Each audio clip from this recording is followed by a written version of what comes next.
ne vielä? Juu. Hieno Minna. Muistakaa, että lattiakaivon luona voi kastella koiria, jos tuntuu siltä, että niillä on vähän kuuma.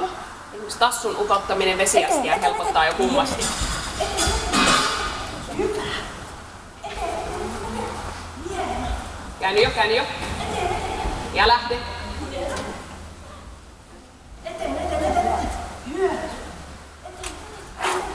Hienosti. Käänny jo. Eteen. Ja lähde. Hieno. Lähde.